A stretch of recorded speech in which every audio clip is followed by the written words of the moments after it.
করার আগে ও তোকে ছ্যাঁকা দিল, এখন ঠেলা সামলা। আমি জোস আছি, কোনো রিলেশন নেই আর কোনো ঝামেলাও নেই। তুই রিলেশন না থাকলে কি হবে? ভার্সিটির সব ছেলেরা তোর পেছনে ঘোরে, যেমন রূপ আর তেমনি সম্ভ্রান্ত পরিবার তোর। আর কি লাগবে তোর? বুঝতে হবে who I am, Ihita Chowdhury. Status তো অবশ্যই থাকবে। চোখ থেকে সানগ্লাস খুলে গাড়ি থেকে নেমে তিথি গাড়ি থেকে নামলো না। ভার্সিটিতে এসে গেছে, তবুও গাড়ি থেকে নামছে না। আমি তিথিকে বললাম, নামবি না নাকি তোকে সহ গাড়ি লক করে দিব? দাঁড়া, আসছি। আমি গাড়ির চাবি আঙুলে ঘুরাতে ঘুরাতে ক্যাম্পাসে ঢুকলাম। তিথি আমার পেছন পেছন আসছিল। আমি আজকেও লেট করে ক্লাসরুমে ঢুকেছি, আর স্যারের পারমিশন না নিয়েই ক্লাসরুমে ঢুকে পড়লাম। গিয়ে ফার্স্ট বেঞ্চে বসে পড়ি। ক্লাসের ফার্স্ট বেঞ্চটা আমার জন্য বরাদ্দ। কেউ আমাকে কিছু বলার সাহস পায় না, কারণ আমার বাবার কথায় চলে এই ভার্সিটি। আর্থিক সব অনুদান বাবা দেয় এই ভার্সিটির। তবে আমি পড়াশোনার জন্য ভার্সিটিতে আসি না, উশৃঙ্খলতা দেখাতেই আসি। টিচার ক্লাস করাচ্ছে আর আমি হেডফোন কানে লাগিয়ে গান শুনছি। এইটা নতুন কিছু না, প্রতিদিনকার ঘটনা এটা। সবাই এইসব দেখে অভ্যস্ত। স্যার ক্লাস থেকে বের হয়ে যাওয়ার আগেই আমি বেরিয়ে গেলাম। পাশে তিথি বসা ছিল। তিথি ক্লাস করছিল। ভার্সিটির শিক্ষকেরা আর শিক্ষার্থীরা আমাকে অহংকারী আর বেয়াদব বলেই জানে, কিন্তু কেউ আমার দিকে চোখে চোখ রেখে কথা বলার সাহস পায় না। ভার্সিটির সব ছেলেই আমার জন্য পাগল। বাবার এত আদর পেয়েই হয়তো আমি বকে গেছি। বাবা কোনোদিন আমার গায়ে ফুলের টোকা লাগতে দেননি, কারণ আমার মা নেই। সে যাই হোক, আমি ক্যাম্পাসের ক্যান্টিনে বসে জুস খাচ্ছিলাম। এরপর তিথিকে SMS করে আমি গাড়ি নিয়ে ক্যাম্পাস থেকে বেরিয়ে যাই। কিছুক্ষণ এই দিক সেই দিক ঘুরে দুপুরে বাসায় আসি। বাসায় সিমি, কাজের মেয়ে ছাড়া কেউ নেই আর থাকেও না। ম্যাম কিছু খাবেন? সিমি আমাকে জিজ্ঞেস করলো, না এক কাজ করো, এসিটা বাড়িয়ে দাও আর এক গ্লাস পানি নিয়ে আসো। Okay ma'am. সিমি চলে যাওয়ার পর আমি চেঞ্জ করে ল্যাপটপ নিয়ে বসলাম। সারা দিন গেমস খেলে সময় পার করে দিলাম। রাতে বাবা আসলেন আমার ঘরে। মামনি, what are you doing now? Nothing বাবা, আসো। আমার মাথায় হাত রেখে বাবা বললেন, কি করলে সারাদিন? গান আর ল্যাপটপ। ডিনার করবে, এসো। আর তোমার জন্য একটা গিফট আছে, তাড়াতাড়ি এসো। আসছি। আমি নিচে যাই, তখন বাবা আমাকে একটা বড় প্যাকেট দিলেন আর একটা চাবি দিলেন। এগুলো কি বাবা? প্যাকেট তোমার জন্য লেটেস্ট মডেলের ড্রেস আর নতুন গাড়ির চাবি। এইটা সত্যি? গাড়ি কোথায় বাবা? গার্ডেনে। আমি দেখে আসছি। পিছু পিছু সিমি আর বাবাও এলেন। আমি গাড়ি চালাচ্ছিলাম আর হাসছিলাম, তা দেখে বাবা খেতে দিলেন। চোখের পানি মুছে তিনি আমাকে নেমে আসতে বললেন। আমি আসার পর দুইজন একসাথে ডিনার করলাম আর যে যার মতো শুয়ে পড়লাম। পরের দিন সকালে আমি নতুন গাড়ি নিয়ে ভার্সিটিতে যাই। গাড়ি থেকে নামার সাথে সাথে পাশে থাকা কাদা দিয়ে একটা ছেলে আমার ড্রেস নষ্ট করে দেয়। ছেলেটা বাইক নিয়ে ঢুকছিল ভার্সিটিতে। আমি রেগে আগুন হয়ে যাই আর ছেলেটার কলার ধরে বলি, how dare you to spoil my dress. রাগে আমি তাতে দাঁত চেপে আছি। Ma'am, mind yourself. What did you say? তুই আমাকে বলছিস সেই কথা? এই ছেলে, এই ছোট লোক, তোর এত বড় সাহস কি করে হয় ইহিতা চৌধুরীর সাথে এইভাবে কথা বলার? অব্র বাইক থেকে নামে, সাথে ছিল অব্রর ফ্রেন্ড, সেও নামে। আর আমার এমন আচরণ দেখে সবাই ক্যাম্পাসে জড়ো হয়। এই যে মিস, কথা সাবধানে বলুন। আমার বিহেভ ছোট লোকদের মতো করিনি যে এইভাবে আমায় অপমান করবেন। তুই কি ভার্সিটির স্টুডেন্ট? আগে তো তোকে দেখিনি, আর এই কারণে তুই জানিস না যে আমি কে আর তোর কি হাল করতে পারি। আমার জানার প্রয়োজন নেই। আমি আপনার মতো ফ্যাশন শো করতে আসিনি ক্যাম্পাসে। নিজের দিকে তাকিয়ে দেখুন কি বাজে লাগছে। আবার আপনি অসবের মতো চেঁচাচ্ছেন। তোকে আজ আমি মেরেই ফেলবো। আমি গাড়ি থেকে হকি স্টিক বের করে অব্রর গায়ে মারার আগেই অব্র আমাকে থাপ্পড় মারে। সবাই থ হয়ে যায়, প্রিন্সিপাল সহ, কিন্তু কারো আগানোর সাহস নেই। কেমন মেয়ে আপনি? মিনিমাম মেয়েদের মতো আচরণ নেই তো আপনার মধ্যে? ফালতু সব। এই কথা বলে আমি বাইক নিয়ে সেখান থেকে চলে গেলাম। ইহিতা গালে হাত দিয়ে স্টিল দাঁড়িয়ে আছে। তিথি ইহিতার বাবাকে ফোন দিয়ে ভার্সিটিতে আসতে বলেছে এতক্ষণে। ইহিতার বাবাকে দেখে সবাই সালাম দেয় আর প্রিন্সিপাল এগিয়ে আসেন। ইহিতাকে ঠায় দাঁড়িয়ে থাকতে দেখে ইহিতার বাবা সামনে গেলেন, কিন্তু ইহিতা নড়ছে না। এরপর তিথি সব বলার পর ইহিতার বাবা চশমা চোখ থেকে খুলে ভেঙে ফেলেন আর প্রিন্সিপালকে জিজ্ঞেস করেন ইহিতাকে কোন ছেলে মেরেছে, তাকে যেন 1 মিনিটে এখানে আনে। প্রিন্সিপাল আমাকে ডেকে পাঠালেন। আমি ইহিতার বাবার সামনে আসলাম।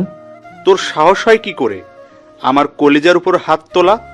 যাকে এখনো একটা পিঁপড়া কামড় দেয়নি, আর আজ তাকে তুই মেরেছিস। দেখ কি করেছিস আমার মেয়ের।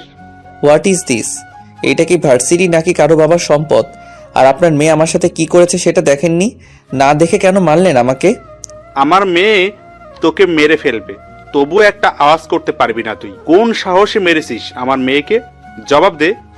সরি, সেইটা আপনার মেয়েকে জিজ্ঞেস করবেন। আমার ক্লাস আছে, ছাড়ুন। এই বলে আমি সেখান থেকে চলে এলাম।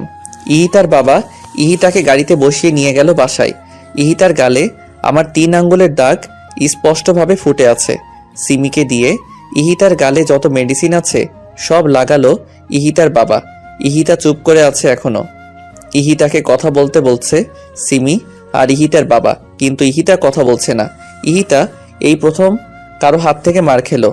কোনো শিক্ষক কোনোদিন তার দিকে চোখ রাঙিয়ে কথা বলেনি, আর মার দেওয়া তো দূর, কিন্তু আমি আজ ইহিতাকে ভার্সিটির সবার সামনে চর মেরেছি। ইহিতার কাছে এটা অনেক বেশি যন্ত্রণা লাগছে। এক পর্যায়ে ইহিতা ঘরে সবকিছু ভাঙচুর করতে শুরু করে। আশরাফ চৌধুরী ইহিতাকে বলেন, মা, তোর যত খুশি ভাঙ, কিন্তু একটু কথা বল আর একটু শান্ত হ। বাবা, ওই ছেলেকে আমি আস্ত রাখবো না। ও আমায় মেরেছে। ইহিতা চৌধুরীকে মেরেছে। ও শেষ করে ফেলবো আমি ওকে।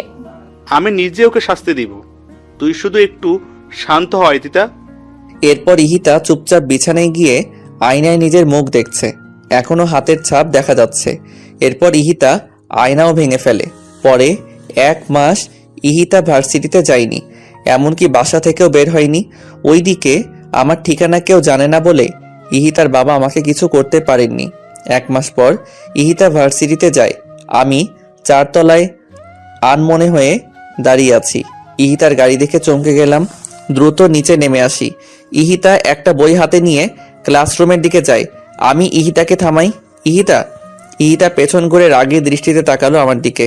সরি, সেদিন আপনাকে থাপ্পড় মেরেছিলাম বলে। আমি চট করে রেগে গিয়ে কি করি আমার খেয়াল থাকে না, তাই ওইভাবে রিয়েক্ট করে ফেলেছিলাম। আপনি গত 1 মাস আসেননি ভার্সিটিতে, তাই সরি বলতে পারিনি। ইহিতা কিছুই না বলে উপরে চলে যায়। ইহিতা আর আমি দুইজনই কেমিস্ট্রি ডিপার্টমেন্টের স্টুডেন্ট, কিন্তু আমাকে দেখে কেউ বলবে না যে আমি স্টুডেন্ট। মনে হয় পড়ালেখা শেষ। আজ ইহিতা প্রথম বেঞ্চে না বসে 3 নম্বর বেঞ্চে বসলো আর ইংলিশ ক্লাসটা মনোযোগ দিয়ে করলো। স্যার একটা কোশ্চেন করেছিল, যেটার উত্তর আমি ছাড়া আর কেউ দিতে পারেনি। সবাই অবাক হয়ে যায় আর লেকচারার নিজে অভিভূত হয়ে যান আমার উত্তর শুনে। ইহিতা তখন উত্তরটা নোট করলো। ইংলিশ ক্লাস শেষ করে সবাই ল্যাবে গেল, কিন্তু ইহিতা বসেছিল। আমি বের হওয়ার আগে ইহিতাকে বললাম, যাবেন না ল্যাবে? That's none of your business, just go from here. Otherwise? হ্যাঁ, ওই দিন কিছু বলিনি, বাট এইটা ভেবো না ইহিতা কিছু করতে পারে না। ওকে, ভাবলাম না। এই বলে আমি চলে গেলাম। ক্লাস শেষ হওয়ার পর আমি ক্যাম্পাসে বন্ধুদের সাথে আড্ডা দিচ্ছিলাম। ইহিতা গাড়িতে উঠতে যাবে, তখন এক ভিক্ষুক এসে দাঁড়ালো ইহিতার সামনে। ইহিতা রেগে যায়। আমি ছাড়া আর কি কেউ নেই দান করার? আমার কাছে কেন আসলি? অব্রর এইটা দেখে প্রচন্ড রাগ হয়। আমার সামনে দাঁড়িয়ে মানিব্যাগ থেকে 500 টাকার একটা নোট বের করে ভিক্ষুককে দিয়ে সেখান থেকে চলে যেতে বলল। গাড়ি বাড়ি থাকলেই মানুষ মানুষের মতো হয় না, অধিকাংশ ক্ষেত্রে কুকুরই হয়, যেমনটা আপনি নিচে। এই কথা বলে আমি 1 সেকেন্ড না দাঁড়িয়ে বাইক নিয়ে চলে গেলাম। আমি রাগে গাড়ি হাই স্পিডে চালিয়ে বাসায় এলাম। আমি বাবাকে ফোন করে বাসায় আসতে বললাম। বাবা অফিসের সব কাজ ফেলে বাসায় চলে আসলেন। বাবা, এই ভার্সিটিতে হয় ওই ছোট লোকটা থাকবে, নয়তো আমি। কোন ছোট লোক? ওই দিন যে আমায় মেরেছিল। ও আবার কি করেছে তোমায়? আজকে ও আমায় কুকুর বলেছে। কুকুর? হোয়াট? আমি এখনই প্রিন্সিপালের সাথে কথা বলছি। ওই ছেলেকে ভার্সিটি থেকে বের করে দিন। স্যার, সেটা সম্ভব না। হোয়াট? আপনি আমাকে বলছেন সম্ভব নয়? সরি স্যার, ছেলেটা অনেক মেধাবী আর আউটস্ট্যান্ডিং পার্সোনালিটি। ওর মতো ভার্সিটিতে সেকেন্ড কপি নাই। আর সবচেয়ে বড় কথা, এইবার ভিপি ইলেকশনে ইতিতা মামুনির বিরুদ্ধে অব্র দাঁড়াবে। হোয়াট? আমার মেয়ের বিরুদ্ধে? হ্যাঁ স্যার, তাই আর সেই চান্সটা নেই বের করার। পরে ভার্সিটির ছেলেমেয়েরা খেপে যাবে আর কমিশনার পর্যন্ত গড়াবে এই ঘটনা। তাই আমি আর রিস্ক নিতে চাচ্ছি না। মাফ করবেন। আমি ফোন রেখে দিয়ে ইতিতাকে সব বললাম, আর ইতিতা রাগে ফ্লাওয়ার ভাস ভেঙে ফেলে। ওই ছেলের সাহস হয় কি করে ইহিতার বিরুদ্ধে দাঁড়ানোর? আর বাবা, তুমি কিছুই করতে পারছো না। মামনি, প্রিন্সিপাল যেখানে অনর সেখানে আমি কি করতে পারি? বাট তুই টেনশন করিস না, সবাই তোকেই জয়ী করবে। তুই মাথা ঠান্ডা করে একটু বাইরে থেকে ঘুরে আয়। নো, আমি কোথাও যাব না। পাগলামি করিস না ইতিতা, চল আমার সাথে বাইরে যাব। রেডি হয়ে আসি? যা, তাড়াতাড়ি আসবি কিন্তু। ওকে। বাবা আমার মন ভালো করতে বাইরে ঘুরতে নিয়ে যায়। সিটি ম্যাক্সের সামনে আমি অব্রকে দেখি আয়মান মির্জা আর মিসেস আয়মান মির্জার সাথে। আমি বাবাকে বলি গাড়ি থামাতে। বাবা, ওই ছেলে এখানে কি করছে, তাও আয়মান মির্জার সাথে? আয়মান মির্জা কই দেখি? দেখো। সত্যি তো আয়মান মির্জার সাথে এই ছেলে। আর এই ক্ষেত মার্কা ছেলেকে দেখ, কি স্মার্ট লাগছে। ব্যাপার কি? বাদ দাও, চলো। এই কথা বলে আমি সেখান থেকে চলে এলাম। আয়মান মির্জা হচ্ছে ওয়ার্ল্ড ইয়াং লিডারশিপের মেইন লিডার। আমি বাসায় এসে ভাবতে লাগলাম আয়মান মির্জার সাথে ওই ছেলে কেন থাকতেও পারে, তা আমার কি। আমি এসব ভাবতে ভাবতে ঘুমিয়ে গেলাম। 3 দিন পর ভিপি ইলেকশন। ভার্সিটিতে এই নিয়ে অনেক হইচই হচ্ছে, কারণ এই প্রথম আমার বিরুদ্ধে কেউ ইলেকশন করছে। আমি যথারীতি ভার্সিটিতে গিয়ে যা করার তাই করলাম। কোনো ক্লাস না করে এই বাসায় চলে আসলাম। ইলেকশনের আগে পর্যন্ত আমি ভার্সিটিতে যাইনি। আমি ভার্সিটিতে না গেলে অব্র ক্লাস না করে বাইরে বসে থাকে মন খারাপ করে।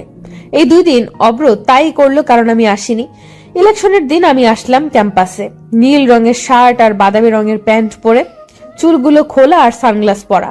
অব্র অনেকক্ষণ তাকিয়েছিল, তারপর চোখ সরিয়ে নিজের কাজ করলো। আমাকে আর অব্রকে একসাথে থাকতে বলা হয়েছে, কিন্তু আমি সেই কথা না শুনে দোতলায় গিয়ে ফোনে গেমস খেলছি নিশ্চিন্ত মনে, কারণ আমার কনফিডেন্স আছে আমিই জিতবো। সারাদিন আমি একই জায়গায় বসে রইলাম। রাতে ইলেকশনের রেজাল্ট পাবলিশ করে প্রিন্সিপাল, আর রেজাল্ট আমার বিরুদ্ধে, অর্থাৎ অব্র জিতেছে ইলেকশনে। অব্রর কোনো ভ্রুক্ষেপ না করেই আমার দিকে তাকালো। আমি হাতের ফোন ভেঙে ফেলি আর গাড়ি নিয়ে খুব দ্রুত সেখান থেকে বেরিয়ে যাই। বাবা এই কথা শোনার পর প্রিন্সিপালকে প্রচুর থ্রেট করে। আমাকে তিনিই সামলাচ্ছেন। আর অন্যদিকে আমি বাসায় গিয়ে ইহিতার কথা ভাবছি, মেয়েটা কি করছে না করছে এই নিয়ে। খুব বেশি বাড়াবাড়ি কি হয়ে যাচ্ছে, এসব ভাবতে ভাবতে আমি ঘুমিয়ে পড়ি। পরের দিন আমাকে ব্যাচ আর দায়িত্ব দেওয়া হয় আর শপথ করানো হয়, কিন্তু ইহিতা ভার্সিটিতে আসেনি। আমার মন ভীষণ খারাপ। এইভাবে 7 দিন চলে যায়, কিন্তু ইহিতা ভার্সিটিতে আসে না। এরপর আমি ইহিতার বাসায় চলে যাই। ইহিতা আমাকে দেখে অবাক তো হয়ই, সাথে তেলে বেগুনে জ্বলতে থাকে। আমি ইহিতাকে বললাম, ভার্সিটিতে যাও না কেন? আমাকে তুমি বলছো কোন সাহসে? ঝগড়া বাদ দাও, ভার্সিটিতে চলো। How dare you to force me? কোন সাহসে এসব কথা আসছে মুখ দিয়ে? ভিপি হিসেবে কলেজের প্রত্যেকটা স্টুডেন্টের প্রতি আমার দায়িত্ব রয়েছে, সো চলো। আমি যাব না না না। তুমি যাবে যাবে আর যাবে। আমার হাত ধরার সাহস কোথায় পেলি ছোট লোক? যা খুশি বলো। ও হ্যাঁ, আজকে থেকে প্রতিদিন ভার্সিটিতে যাবে আর নিয়মিত ক্লাস করবে। আর মোস্ট ইম্পর্টেন্টলি, এসব ড্রেস আর পরা যাবে না। যাও তাড়াতাড়ি চেঞ্জ করে এটা পরে আসো। My foot. প্যাকেটটা ছুঁড়ে মেরে আমি বললাম, এইটাই যে তোমায় পড়তে হবে ইহিতা চৌধুরী। বের হ আমার বাসা থেকে। Just get out from here. আগে ভার্সিটিতে চলো। আর তুমি যদি স্বইচ্ছা এই ড্রেসটা পরে ভার্সিটিতে না যাও, তাহলে আমি নিজের হাতে তোমায় এই ড্রেস পরাবো আর ভার্সিটির সবার সামনে তোমায় কিস করব। বলো কোনটাতে রাজি তুমি? How dare you bloody shit. Ihita, enough. যা বলেছো আর না। সোজা আঙ্গুলে ঘি উঠবে না।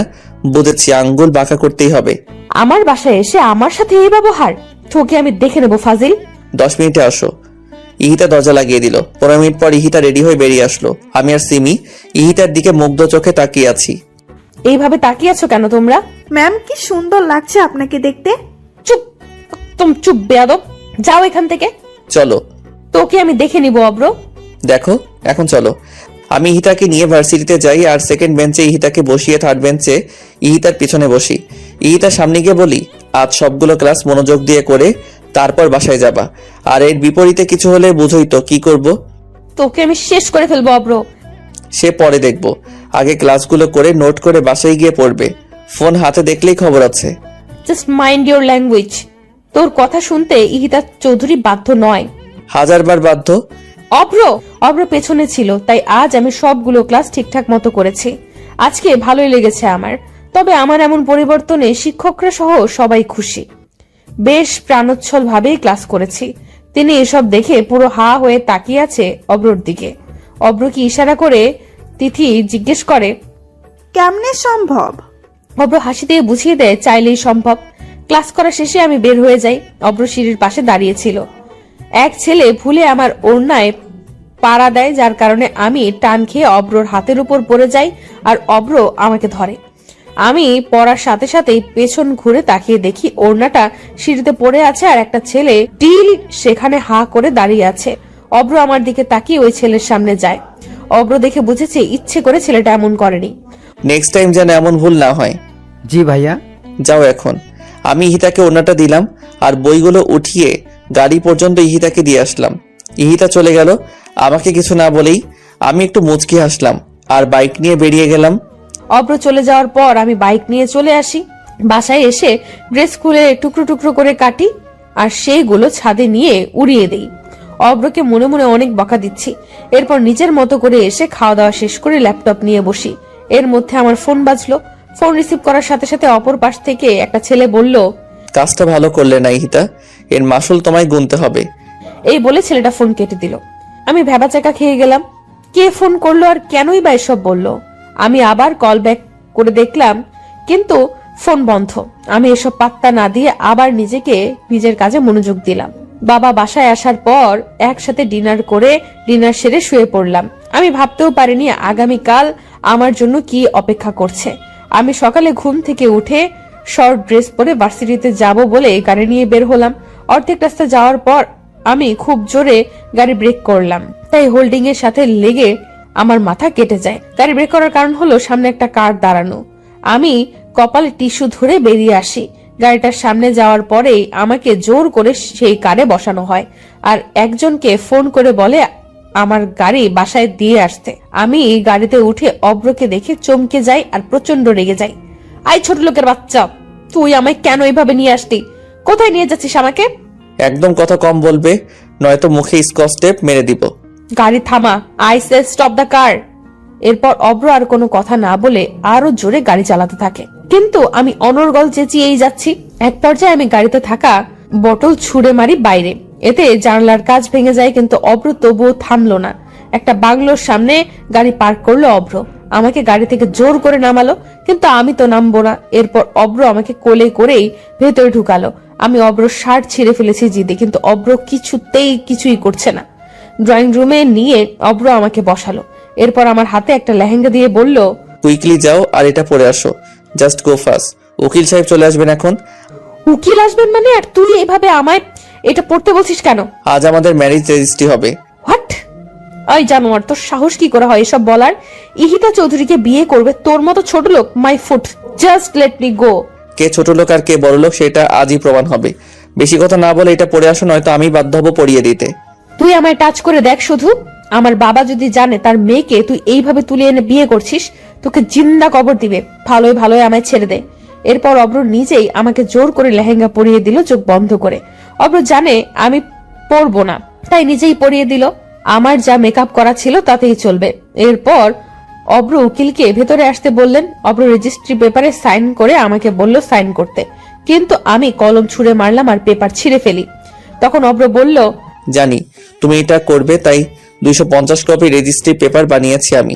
কয়টা ছিঁড়তে পারো দেখি। সাইন তো তোমায় করতে হবে ইহিতা চৌধুরী। আমি সাইন করব না।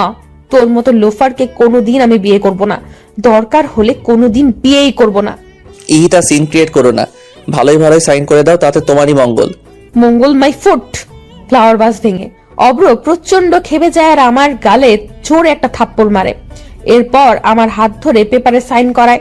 সাইন করানো শেষ হলে উকিলকে চলে যেতে বলে অব্র। উকিল চলে যাওয়ার পর অব্র আমার ঘাট ধরে গালে আর কপালে চুমু দেয়। সরি, আমি তোমায় মারতে চাইনি, কিন্তু তোমার জেদের জন্যই তুমি মার খেলে। বাসায় চলো এখন। ইহিতা নড়ছে না দেখে আমি ইহিতাকে কোলে নিয়ে গাড়িতে বসাই। এরপর ড্রাইভ করে নিজের বাসায় যাই। বাসার সামনে এসে আমি ইহিতাকে নামতে বলি। এরপর ইহিতা নেমে যায় আর অনেক অবাক হয়। এইটা তো মির্জা প্যালেস, এখানে নিয়ে আসলো কেন ছোট লোকটা আমায়? এরপর অব্র আমাকে নিয়ে ভেতরে যায় আর সবাইকে ডাকে। বৌমনি, আম্মু। কি হয়েছে দেবরজি, চেঁচাচ্ছেন কেন? তিনি ভাবি কথা বলতে গিয়ে থেমে যায় আমাদের বিয়ের সাজ দেখে। কি হয়েছে ঈশান? সবাই আমাকে ঈশান ডাকে। চেঁচাচ্ছিস কেন? এই মেয়েকে? আম্মু আমি বলি, ও হচ্ছে ইহিতা চৌধুরী, আশরাফ চৌধুরীর একমাত্র মেয়ে। চিনেছেন? হ্যাঁ, বাট এই অসভ্য আর আনকালচার্ড মেয়ে ঈশান তোর সাথে কেন? আম্মু, আমি হিতাকে ভালোবাসি, আর এই কারণেই তোমাদেরকে না জানিয়ে বিয়ে করে এনেছি। তার জন্য আমি সরি। বৌমনিকে বলেছি সব, ভাইয়াও জানে, তুমি আর পাপা জানো না শুধু। 1 মিনিট, এখানে কোনো কমেডি শো হচ্ছে? তুই ফ্যামিলির ছোট ছেলে, আই মিন ঈশান মির্জা। হ্যাঁ ইহিতা। কিন্তু আমি যতটুকু জানি আয়ান মির্জার ছোট ছেলে লন্ডন থেকে পড়াশোনা করে আর সেখানেই সে সেটেল। তাহলে ভার্সিটিতে তুমি কেন ছিলে? তোমার জানা ভুল নয়, আমি লন্ডন থেকে পিএইচডি করেছি ইন ইংলিশ। হোয়াট? তাহলে এই ভার্সিটি? সে অনেক কাহিনী ইহিতা, এখন ফ্রেশ হয়ে রেস্ট করো। আর ঈশান তুমি ইহিতার বাবাকে কল করে আসতে বলো, আমি পাপা আর আইমানকে আসতে বলেছি। ঠিক আছে বৌমনি। আর আম্মু, তোমার সাথে আমার কিছু কথা আছে, তোমার ঘরে চলো। আর বৌমনি, তুমি ওকে আমার ঘরে নিয়ে যাও। তোর সাথে আমার কোনো কথা নেই ঈশান। আমার ছেলে আজ বিয়ে করেছে, তাও আমাদের না জানিয়ে। বাহ ঈশান বাহ। আম্মু একবার শুনুন ও কি বলতে চায়, তারপর না হয় সবটা বিচার করবেন। বৌমা, তুমি ওকে সাপোর্ট করছো? না মা, আমি শুধু আপনাকে শুনতে বলছি ঈশানের কথাগুলো। আয় আমার ঘরে। মা সেখান থেকে চলে গেলেন। যাও, আর শুনো, রেখে যেও না, ঠান্ডা মাথায় বুঝিও। আমি ঈশানকে এ কথা বলে ইতাকে নিয়ে উপরে গেলাম, আর ঈশান পা টিপে টিপে আম্মুর ঘরে গেল। আম্মু সরি, তো তোমার ছেলে না হয় একটা ভুল করে ফেলেছে, মাফ করে দাও। না ছাড় তুই আমাকে। আমি কোনো সাধারণ ঘরের মেয়েকে আমার ছোট ছেলের বউ বানাতে চেয়েছিলাম, যে হবে নম্র ভদ্র, ঠিক আমার তিন্নি মায়ের মতো। এই বেয়াদব মেয়ের মতো মেয়েকে চাইনি। আম্মু, বৌমনির সাথে কারো তুলনা চলে না। ইহিতা অনেক ভালো মেয়ে, কিন্তু শাসনের অভাবে এমন হয়ে গেছে। প্লিজ আম্মু, ওকে কষ্ট দিও না, কারণ জানোই তো ওর মা নেই। আমার জন্য হলেও অন্তত ওকে মেনে নাও। তুমি আর বৌমনি হেল্প করলেই ও ঠিক হয়ে যাবে। প্লিজ আম্মু, প্লিজ। ঈশান, আমি কোনো ফোর্স শুনবো না, যা তুই এখান থেকে। ওয়েল স্টাবলিশ করেছি তোদের দুই ভাইকে। আমি আর তোর পাপা মিলে কোনোদিন কোনো কিছুতে অপূর্ণ রাখিনি। দেশের বাইরে রেখে মানুষ করেছি তোদের, যাতে কোনো বাজে সঙ্গ না পাস। কিন্তু ঈশান, আজ তোর ভাইয়ের স্ট্যাটাসটা কোথায় থাকবে, আর তোর পাপারই বা ইমেজ কোথায় থাকলো? তা বারো কি ভাবলি না? তোর কথা আমি বাদই দিলাম। 14 বছর পর দেশে এসে 14 দিন যেতে না যেতে এই কাজ করে ফেললি। আম্মু মাফ করে দাও আমায়, জীবনের প্রথম আর শেষ ভুল এইটাই। ঈশান, লিভ মি অ্যালোন। আম্মু। ঈশান, ডোন্ট বি ইমোশনাল। এসব আমার একদম পছন্দ নয়। আম্মু আসবো? আয়। ভাইয়া আম্মুকে একটু বোঝা না, দেখ আম্মু কিছুতেই বুঝতে চাইছে না। তুই যা, আমি দেখতেছি। ভাইয়া। ঈশান, যেতে বলছি না আমি? যাচ্ছি। বাবু, আমি তোর কাছ থেকে ওর হয়ে সাফাই শুনতে চাই না। আম্মু, তুমি কি ভেবে দেখেছো? ও তোমার ছোট ছেলে, আর আমাদের সবার কত আদরের। ও না হয় একটা ভুল করেই ফেলেছে, তাই বলে কি আমার ভাই কাঁদবে? তুমি বলো আম্মু। কোনোদিন তো আমাদের দুই ভাইয়ের চোখের পানি তুমি ফোলেরও পড়তে দাওনি, আর আজ ঈশান কাঁদতে কাঁদতে চলে গেল, সেটা দেখলে না আম্মু?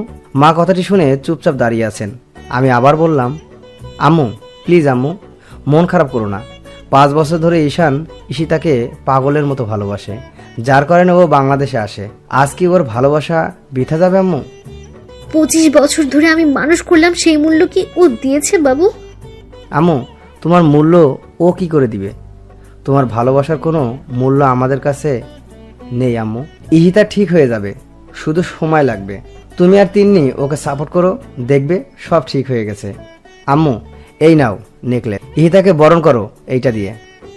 আইমান একটা হীরার নেকলেস আমার হাতে দিয়ে বলল, বাবু প্লিজ আম্মু চলো। চল। থ্যাংক ইউ আম্মু, জানি তুমি বুঝবে। আমার আম্মু বেস্ট। হয়েছে, এখন চল ঈশানের ঘরে। আসো। ওদিকে আমি ঈশানের ঘরে গিয়ে থতমত খেয়ে গেলাম। দেওয়ালের সব জায়গায় ঈশানের ছবি। এত সুন্দর লাগছে ঈশানকে, যা আমি মুগ্ধ হয়ে শুধুই দেখছি। ভাবি বলল, এটাই আমার দেবর, আর এতদিন যে রূপ দেখেছো সেটা সাময়িক, শুধুমাত্র তোমার জন্য। আমার স্মার্ট দেবর তোমার জন্য খ্যাত সাজলো। এতে অবশ্য আমি আর তোমার ভাইয়া অনেক রিয়াক্ট করেছিলাম, কিন্তু ও পরে মানিয়ে নিয়েছে, কারণ লাভ এট ফার্স্ট সাইট বলে একটা কথা আছে। আপনাকে আমি পার্সোনালি চিনি না, কিন্তু আপনার বিষয়ে যতটুকু জানতাম আপনি তার থেকে অনেক বেশি ভালো। তাই? আমি মোটেও ভালো না, যখন বকবো তখন বুঝবে। তিন্নি আসবো? আসো। তুমি কখন আসলে? 20 মিনিট হবে। ঈশান কই? ও তো ঘরে আসে নাই। কেন, আম্মুর সাথে না ছিল? দাঁড়াও আম্মু, আমি ঈশানকে নিয়ে আসছি। আমি ছাদে গিয়ে ঈশানকে পেলাম, আর ঈশান দাঁড়িয়ে দাঁড়িয়ে কাঁদছে। ঈশান, তুই আবারও কাঁদছিস? ভাইয়া তুমি চল, কোথায়? সারপ্রাইজ আছে, চল। আমি ঈশানকে নিয়ে ঈশানের ঘরে গেলাম। ঈশানকে দেখে ইহিতা রেগে গেল, কিন্তু তিন্নির ইশারাতে থেমে গেল ইহিতা। মা ইহিতাকে নেকলেস পরিয়ে দিয়ে দোয়া করলেন, কিন্তু ইহিতা এতে ভ্রুক্ষেপই করলো না। ইহান আমাকে জড়িয়ে ধরলো। ভাইয়া তোকে কোনোদিন থ্যাঙ্কস দেইনি, আর আজও দিব না। শয়তান ছেলে, তোর কাছ থেকে আমি থ্যাঙ্কস চেয়েছি।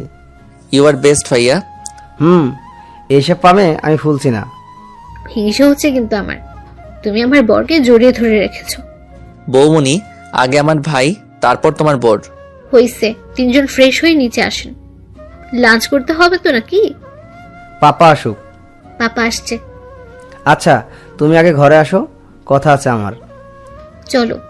এরপর সবাই ঈশানের ঘর থেকে চলে গেল। ঈশান আর ইহিতা দুজন দু প্রান্তে দাঁড়িয়ে আছে। ইহিতা আর আমি দুইজন দুই দিকে দাঁড়িয়ে আছি। আমি ইহিতাকে বললাম, লাঞ্চ করবে? ফ্রেশ হয়ে এসো, আমি গেস্ট রুমে যাচ্ছি ফ্রেশ হতে। আমি বাসায় যাব এন্ড রাইট নাও। ইহিতা, যা বলেছি করো, বেশি কথা বলে আমাকে রাগিও না। ঈশানের আসল রূপ কিন্তু তুমি দেখোনি। আসল রূপ? I don't care who are you. আমি আমার জায়গায় থাকলেই হবে। বিকেলে আমি বাসায় চলে যাব। আগে তো দেখো ঘর থেকে বাগানে যেতে পারো কিনা, আর বাসা তো অনেক দূর। তোর মন তো নির্লজ্জ আমি খুব কম দেখেছি। এইটা স্বাভাবিক, ভালোবাসার কাছে নির্লজ্জ না হলে তা আদায় করা যায় না। ভালোবাসা মাই ফুট। তোর এই ভালোবাসাই তোকে বিপদে ফেললো। হুম, বিপদে পড়িনি। আর তুই বলার মতো সম্পর্ক না এখন তোমার আর আমার মধ্যে, তাই তুমি করে বলো। তুমি যাও। তোর মতো চিটারকে ইথিকা কখনোই তোকে তুমি বলবে না। ইহিত, একটা কথা বলি শুনো। আম্মু, পাপা, বৌমনি আর ভাইয়া, এই চারজন যাতে তোমার কাছ থেকে যথেষ্ট রেসপেক্ট পায়। আমাকে যা ইচ্ছা বলো তুমি, কিন্তু ওদের দিকে কোনোদিন চোখ তুলেও কথা বলবে না। সেই দিন তাহলে আমি কি করব তোমায় জানি না। এই বাসায় আমি থাকলে তো বিহেভের কথা আসবে। আমি আজই চলে যাব। ওই যে বললাম, গিয়ে আগে দেখাও। ইহিতা কিছু বলার আগে ভাবি নক করে রুমে। আমি আসতে বললাম ভাবিকে। ঈশান যাও, ফ্রেশ হয়ে আসো। আজকে সবাই একসাথে লাঞ্চ করব। যাচ্ছি, কিন্তু তোমার হাতে কি এইগুলো বৌমনি? যাও, পরে দেখতে পারবে। যাচ্ছি। ঈশান চলে যাওয়ার পর আমি ইহিতার সামনে গিয়ে দাঁড়ালাম আর ইহিতাকে বললাম, ইহিতা ফ্রেশ হয়ে এই শাড়ি আর গহনাগুলো পরবে। ইহিতার হাতে দিয়ে বললাম, হোয়াট? আমি এসব পড়তে পারবো না, আমাকে টি শার্ট দিন। ইহিতা, মির্জা পরিবারের বউরা কখনো এসব পরে না। এই পরিবারের একটা ট্রেডিশন আছে, তোমাকেও সেটা মানতে হবে, অন্তত দিনের বেলাতে। বৌমনি, আই কান্ট। ইহিতা, তুমি পারবে। তুমি শাড়ি পরে দেখো কতটা ভালো লাগবে তোমাকে। আর আজ তোমার আর ঈশানের সবচেয়ে মধুর একটা দিন। নিজেকে সুন্দরভাবে সাজাও ওর জন্য, দেখবে ও অনেক খুশি হবে। বৌমনি, আমার কোনো ইচ্ছে নেই ওই স্টুপিডটার জন্য শাস্তে। ওকে আমি ঘৃণা করি, জাস্ট হেট হিম। সময় হোক তখন বুঝবা ঈশান কি আর কেমন। এখন চটপট রেডি হয় না। ওর সম্পর্কে জানার কোনো ইন্টারেস্ট নেই আমার, আর আমি শাড়ি পরতে পারি না। আমি হেল্প করব। যাও গোসল করে আসো আগে, ওয়াশরুমে টাওয়াল রাখা আছে। যাচ্ছি। ইহিতা বের হয়ে আসার পর আমি ইহিতাকে সুন্দর করে সাজিয়ে দিলাম আর ইহিতাকে শাড়ি আর গহনা পরিয়ে দিলাম। দেখো তো এখন কেমন লাগছে নিজেকে। ইহিতা অবাক হয়ে যায় নিজেকে দেখে। শাড়ির সাথে যেই ইথিকাকে যায় না সেই ইথিকা আজ শাড়ি পরেছে আর গা ভর্তি গহনা। অবাক লাগছে নিজেকে দেখে। কি বললে না কেমন লাগছে? বৌমনি, এতগুলো গহনা পরতে পারছি না, খুলে রাখি এগুলো। না, অভ্যাস করতে হবে। কিন্তু অনেক ভারী তো। কিচ্ছু হবে না, এখন নিচে চলো। আমি ইহিতাকে ডাইনিং এ বসালাম আর শৈলীকে বললাম সবাইকে ডেকে নিয়ে আসতে। আইমান আম্মু দুজন এসে গেছে, ঈশান আর পাপা এখনো আসেনি। আমি পাপাকে ডেকে নিয়ে আসলাম। ইহিতাকে দেখে পাপা বললেন, মাশাআল্লাহ, আমাদের ঈশানের পছন্দ আছে বলতে হবে। রাহেলা, পাপা, দেখতে হবে তো ভাইয়াকার। ভাবি আমাকে ইশারা করে বলল পাপাকে সালাম করতে। আমি সালাম করে দিলাম। আমি সালাম দিলাম শুধু, আর কিচ্ছু বলল না। ঈশান চুল নাড়াতে নাড়াতে সিঁড়ি দিয়ে নামছিল। চেয়ার টান দিয়ে বসতে যাবে তখন সরাসরি আমার দিকে চোখ পড়ে ঈশানের। ভাই আর ভাবি দুজনের দিকে তাকিয়ে হাসছে। ঈশান হা করে সবার সামনে তাকিয়ে আছে আমার দিকে। আমিও ঈশানকে এইভাবে দেখে কয়েক সেকেন্ড তাকিয়েছিলাম, পরে আবার চোখ সরিয়ে নেই। ভাইয়া ঈশানের পায়ে চিমটি দেয় আর ঈশানের কানের সামনে গিয়ে বলে, এভাবে তাকিয়ে আছিস কেন? আজ প্রথম দেখলি নাকি? ঈশান থতমত খেয়ে যায় ভাইয়ার কথা শুনে। ভাবি যখন ঈশানের প্লেটে ভাত দিচ্ছিল তখন ঈশানকে আস্তে করে বলে, রাতে দেখো মন ভরে, এখন খাও। তখনও ঈশান আমার দিকে অপলকে তাকিয়েছিল। ভাবি ঈশানকে আমার পাশে গিয়ে বসতে বলল। ঈশান তখন উঠে গিয়ে আমার পাশে বসে। ভাবি ভাইয়ার পাশে বসে পড়ে। সবাই খাওয়া শেষ করে, কিন্তু আমি খাচ্ছি না। মিসেস মির্জা বললেন, এটা খাচ্ছ না কেন? বসে আছো যে? ঠিকই তো। ইহিতা, কি হয়েছে? খাচ্ছ না কেন? রান্না ভালো হয়নি? না আসলে কি হয়েছে বলো। আমি নিজের হাতে খাইনি কখনো, চামচ ধরতে আনইজি লাগছে। ও এই কথা। ঈশান, ইহিতাকে খাইয়ে দে। না আমি খেতে পারবো। না, পারবে না। ততক্ষণে খাবার খেয়ে আম্মু আর পাপা টেবিল থেকে উঠে গেছেন। ইহিতা খুব আনইজি ফিল করছিল, ঘেমে যাচ্ছে পুরো ইহিতা। আমি ঈশানকে ধমক দিয়ে বললাম, তোমার ভাই কি বলে শোনা না ঈশান? শুনেছি, দিচ্ছি তো। ইহিতার প্লেট হাতে নিয়ে আমি হা করতে বলি ইহিতাকে। ইহিতা কিছু বলে না, সে আমার হাতে খাবে না এইটাই বোঝাতে চাইছে। আমি বুঝেও না বোঝার ভান করে ইহিতাকে জোর করে খাইয়ে দেই। ভাইয়া তখন ভাবিকে বলল, আমিও তোমায় খাইয়ে দিই, হা করো। তিন্নি হেসে দেয় আর আমার হাত থেকে খাবার খাই। তিন্নি ইহিতাকে বলছে, এখন খেতে পারছো? ইহিতা বলল শুধু। খাওয়া শেষ করে সবাই উঠে গেল। আয়মান ডেকোরেটরদের সাথে কথা বলছে আর বাসর সাজানোর ব্যাপারে। আমার পছন্দ মতো ঈশানের ঘরকে সাজানো হয়েছে। ইহিতা আমার ঘরে ছিল আর ঈশান বসেছিল। সন্ধ্যায় ইহিতার বাবা মির্জা প্যালেসে আসলেন। ঈশানের উপর প্রচন্ড রেগে যেন নেই। তারপর আয়মান ওনাকে বোঝায়, কিন্তু উনি মানতেই চাচ্ছেন না। কেন চাচ্ছেন না সে কারণও বলছেন না। তখন আব্বু আর পাপা চৌধুরীকে বোঝান, তবু উনি শান্ত হতে পারছেন না। ইহিতা চলে যেতে চায় বাবার সাথে, কিন্তু ঈশান ইহিতার হাত ধরে আছে খুব শক্ত করে। ইহিতার হাতে ঈশানের 5 আঙ্গুলের ছাপ পড়ে গেছে। কোনোভাবেই ছাড়াতে পারছেন ইহিতা নিজেকে ঈশানের কাছ থেকে। ঈশান তখন চৌধুরীকে বলল, বাবা, ও এখন আমার স্ত্রী। আপনার থেকে বেশি অধিকার এখন আমার ওর উপর। আপনি মানুন বা না মানুন, ইহিতা কোথাও যাবে না। অব্র, তুমি কেন বুঝছো না? এটা সম্ভব নয়। কেন নয়? আমার কি অর্থ কম নাকি আমি অশিক্ষিত? এসবের কথা বলছি না আমি। আপনি যাই বলুন আর না বলুন, ইহিতা এখন আমার, আর ও আমার কাছেই থাকবে। ওকে, এখানে আমারও আর কিছু করার নেই, কিন্তু পরে আফসোস করো না যেন। ইহিতার বাবা কাঁদছিলেন তখন। কোনো আফসোস হবে না। আর আফসোস কেন হবে? ভালোবাসাকেই তো বিয়ে করেছি। দেখে রেখো ওকে। মির্জা সাহেব, দেখে রাখবেন আমার মেয়েটাকে, কখনো চুল পেবেন কষ্ট দেয়নি ওকে। আপনি চিন্তা করবেন না চৌধুরী সাহেব, আমরা আছি। এরপর ইহিতার বাবা চলে গেলেন। ইহিতা কাঁদছিল বাবার কান্না দেখে। ইহিতার চোখে পানি আমি এই প্রথম দেখলাম। আমি ইহিতার চোখের পানি মুছে দিলাম আর হাত ছেড়ে দিলাম। আমি ইহিতার হাত ছেড়ে দেই। ইহিতার ফর্সা হাত নীল রঙের হয়ে গেছে। আমি দেখে ভয় পেয়ে যাই। ভাবি মলম নিয়ে আসে তাড়াতাড়ি করে। আমি মলম লাগাতে যাব, তখন ইহিতা বলে, লাগবে না, ব্যথা পাইনি আমি। এই কথা বলে আমি উপরে চলে যাই। ঈশানও মলম নিয়ে পিছু পিছু আসে। আমি গেস্ট রুমে গিয়ে বসি আর চাদর খামচাচ্ছি জেদে। ঈশান এইটা দেখে বুঝতে পারলো আমি অনেক রেগে আছি। ঈশান আমার সামনে আসলো, আমার হাত টান দিয়ে নিজের পায়ের উপর রাখে। কি হচ্ছে কি? ইহিতা প্লিজ মলমটা লাগাতে দাও। আমি সরি, বুঝিনি এমন হয়ে যাবে। Don't touch, just leave me alone. Ihita please. No, I am all right. যা ইচ্ছে হয় আমাকে বলো, কিন্তু মলমটা লাগাতে দাও হাতে, নয়তো ব্যথা করবে আর ফুলে যাবে। যাক, তুই হ্যাপি হবি তো তখন। ইহিতা, এটা কি ধরনের কথা বলার স্টাইল? সরি, পারমিশন না নিয়ে আসার জন্য। আরে না বৌমনি, পারমিশন কিসের? বসো। এই ঘরে কেন তোমরা? তোমাদের ঘরে যাও। না, আমি এখানেই থাকবো, ওই ঘরে যাব না।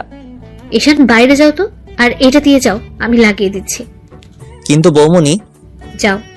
আচ্ছা যাচ্ছি। ঈশান চলে গেল। আমি ইহিতার পাশে বসে ইহিতার হাতে মলম লাগিয়ে দিচ্ছি আর ইহিতাকে বলছি, জানো ইহিতা, স্বামী হচ্ছে মেয়েদের শ্রেষ্ঠ অলংকার।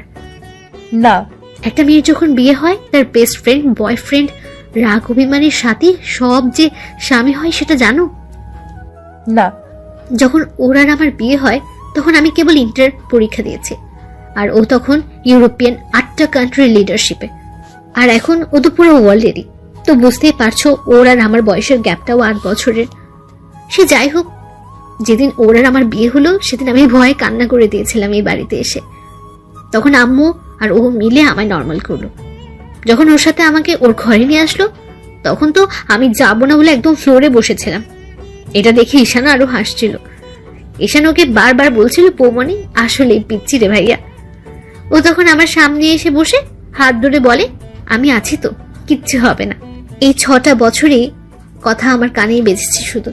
তখন ঈশান আর ইরাশা হচ্ছে ঈশানের কাজিন, আমায় ঘরে দিয়ে আসলো।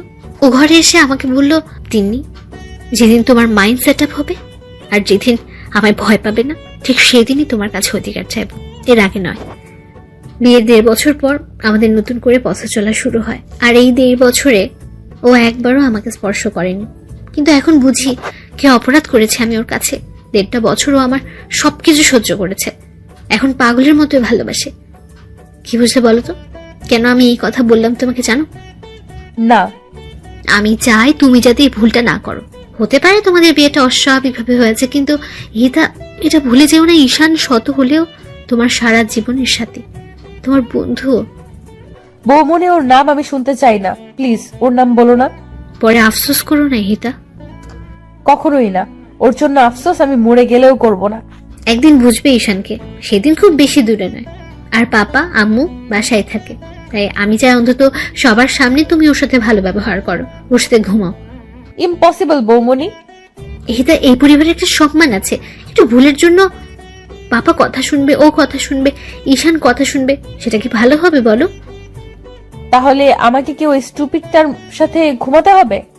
হ্যাঁ হিতা, সেটা তুমি না চাইলেও করতে হবে, কিচ্ছু করার নেই। বৌমনি, আমি পারবো না। চলো আমার সাথে। আমি ইতাকে হাত ধরে ঈশানের ঘরে নিয়ে যাই। ঈশান তখন ব্যালকনিতে দাঁড়িয়ে বাইরে দেখছিল। আমি ঈশানকে ডাকি, ঈশান এসে দাঁড়ায় আমার সামনে। আমি ইতার হাত ঈশানের হাতের উপর রেখে বলি, সারা জীবন দেখে রাখতে পারবে তো? পারবো। Have a nice moment, bye. এই কথা বলে আমি চলে গেলাম, দরজা লক করে দিয়ে। আমি তখনই একটানে ঈশানের হাতের উপর থেকে আমার হাত সরিয়ে দূরে দাঁড়ালাম।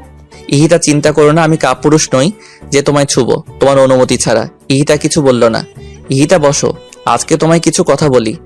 না, আমি কিছু শুনতে চাই না তোর মুখ থেকে। শোনা যে দরকার তোমার, বোরিং কিছু বলবো না। এরপর ইহিতা ড্রেসিং টেবিলের সামনে টুলে বসলো, আর আমি ইহিতার বিপরীতে সোফায় বসলাম, দূরত্ব কয়েক হাতের। আমি ইহিতার দিকে তাকিয়ে বলি, প্রথম দেখেছিলাম 11ই জানুয়ারি 2013 বিকেল 5:56 এই লন্ডন থেকে এসেছি, বাংলাদেশে 3 দিন হবে। তুমি এসএসসি দিবে। ভাইয়ার সাথে মার্কেটে গিয়েছিলাম বৌমনির জন্য গিফট কিনতে। সিটি ম্যাক্সের পাশের দোকানে ছিলে তুমি। বের হওয়ার সময় তোমার দিকে চোখ যায় আমার। White T shirt, black jeans আর স্ট্রেট করা চুলগুলো একদম খোলা, সাথে তোমার বাবা ছিল। আমি এক দৃষ্টিতে তোমার দিকে তাকিয়েছিলাম। তখন ভাইয়া বলল, এমন করে কি দেখছি? আমি বললাম, একটা পরীকে। তখন ভাইয়া হেসে দিল আর বলল, ওই মেয়ের ডিটেলস আমার জানা, বাসায় চলো বলছি। আমি তখন ভাইয়াকে জিজ্ঞেস করেছিলাম, কিভাবে চিনো? ভাইয়া বলল, আশরাফ চৌধুরী মেয়েকে সবাই চিনে। তখন ভাইয়া সব বলল, তোমার জেদ, তোমার অহংকার, তোমার ডোন্ট কেয়ার অ্যাটিটিউড সম্পর্কে। আমি তখন ভাইয়াকে প্রমিস করেছিলাম ওকে আমি আমার করব। তখন থেকে শুরু হলো আমার ভাবনা তোমায় নিয়ে। যতই ভাবতাম ততই ভালো লাগতো। লন্ডনে আমার রুমে তোমার ছবি লাগানো, সেইগুলো দেখতাম আর ভাবতাম কবে তুমি বড় হবে। যখন আমার পিএইচডি কমপ্লিট হলো তখনই ভাইয়াকে বলে প্ল্যান করে তোমার ভার্সিটিতে যাই। প্রিন্সিপাল স্যার সব জানেন। আর যেদিন তোমায় চর মেরেছিলাম সেই দিন আমি নিজের হাত কেটেছি, এই দেখো। ইহিতার সামনে হাত বাড়িয়ে দিয়ে, বৌমনি খুব বকেছিল সেদিন যখন তুমি আমার দেওয়া ড্রেসটা কেটে ফেলেছিলে। তখন অনেক রাগ হয় আমার, আর তাই আমি তোমাকে এইভাবে বিয়ে করে নিয়ে আসি। বলো, আমার ভাবনা আর আমার কাজে কি কোনো ভুল ছিল?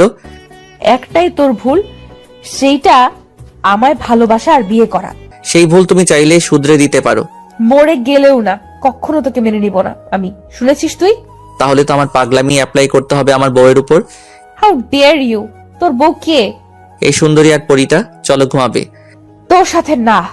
হ্যাঁ, আমার সাথেই, আর আমার বুকের উপরে। হোয়াট? ইহিতাকে আমি কোলে তুলে নিলাম। ইহিতা আমার পিঠে মারছে ওকে ছাড়ার জন্য, কিন্তু আমি শুনছি না। আমি ইহিতাকে ফুল দিয়ে সাজানো বিছানায় শুয়ে দিলাম। ইহিতা এক সাইড হয়ে শুয়ে পড়লো। আমি বিছানায় শুই আর ইহিতাকে টেনে ওর পাশে নিয়ে আসি। আমাকে তুই টাচ করবি না। তুই তোর মতো থাক আর আমায় আমার মতো থাকতে দে। না, তোমায় টাচ করার পুরো অধিকার আছে আমার, কিন্তু এখন যদি তুমি চুপচাপ আমার কাছে না ঘুমাও তাহলে তোমার সাথে নেক্সটে যা করব তার জন্য তুমি প্রস্তুত থাকবে না ইহিতা। সো বুঝতেই পারছো কি করব। ঈশান, তুই আমাকে তুলে নিয়ে বিয়ে করেছিস বলে আমার সব স্বাধীনতা আর চাওয়া পাওয়া হরণ করে নিসনি। আমাকে আমার মতো থাকতে না দিলে অবস্থা তোর আরো খারাপ হবে। ইহিতা চুপ করো, পাশে ভাইয়ার রুম, এত রাতে চেঁচালে তারা কি ভাববে? হোয়াট দা, আমার বুক সেলফ অফ মরিয়াম, মুখে হাত দিয়েছিস কেন? ঘুমাও তো, আর যেভাবে আছো সেইভাবেই ঘুমাও। ঈশান, ছাড় আমায়। এই মেয়ে তো আমার কথাই শুনছে না। স্কচটেপ নিয়ে আসবো এখন, দেখো। তুই আমায়, আমি কিছু বলার আগেই ঈশান আমাকে কিস করে দেয় আর আমি চুপ হয়ে রাগী দৃষ্টিতে তাকিয়ে থাকি ঈশানের দিকে। আর ঈশান আমাকে জড়িয়ে ধরে ঘুমিয়ে যায়। আমি আনইজি তো ফিল করছি, সাথে রেগেও আছি। এই ছেলে পেয়েছেটা কি? যখন ইচ্ছা আমায় মারবে আর যখন ইচ্ছা আমায় কিস করবে। আমি সব রাগ একসাথে করে ঘুমিয়ে পড়ি।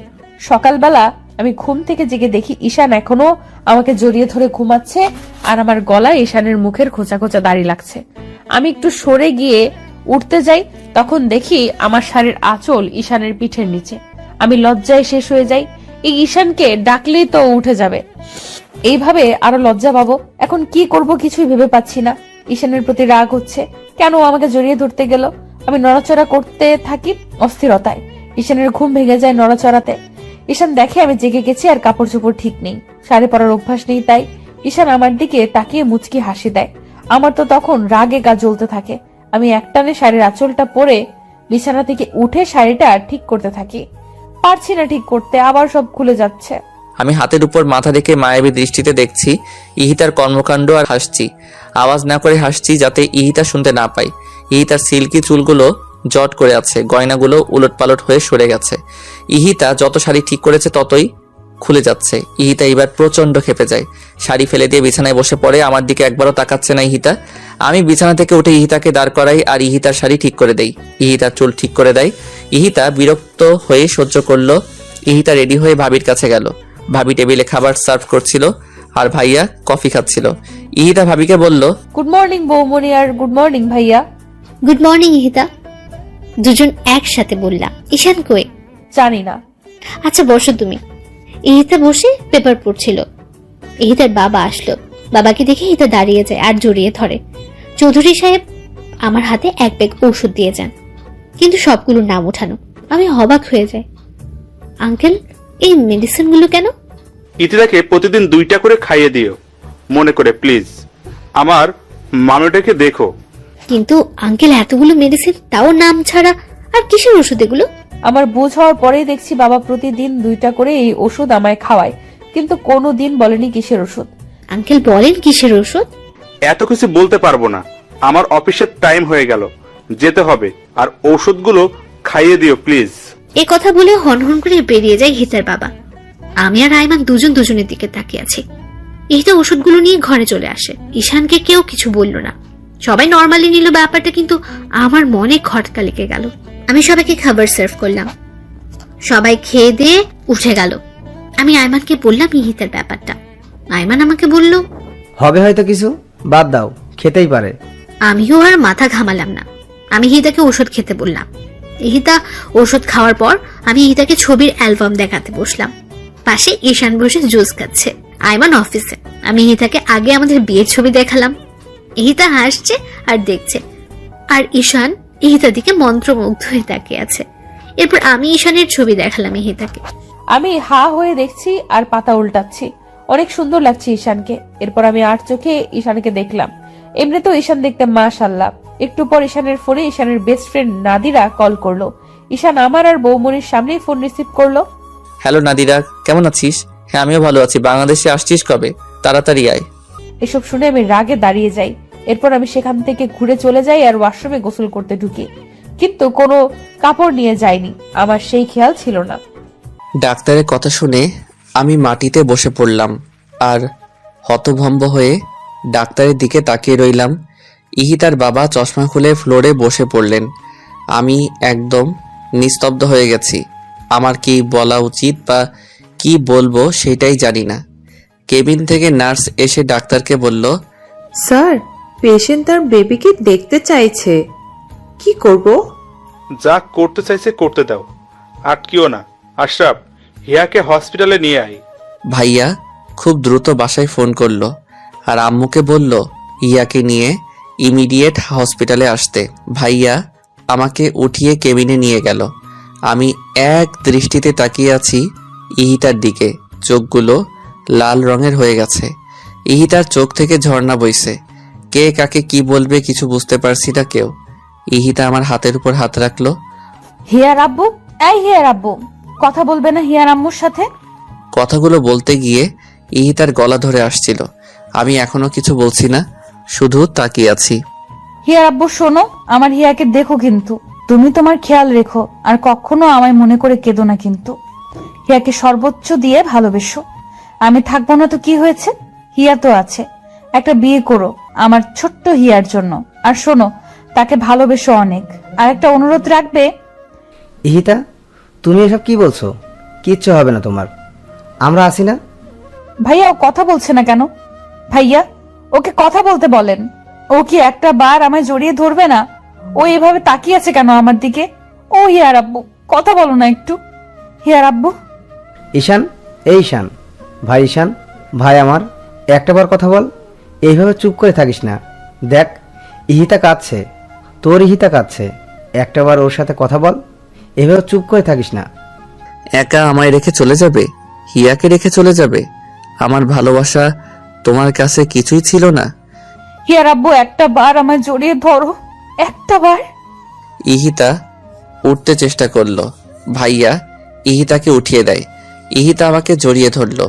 আমিও ইহিতাকে পাগলের মতো জাপটে ধরে আছি।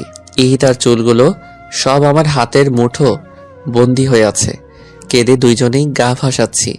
ইহিতার আব্বু, ভাইয়া, ভাবি, ডাক্তার, নার্স সবাই কাঁদছে।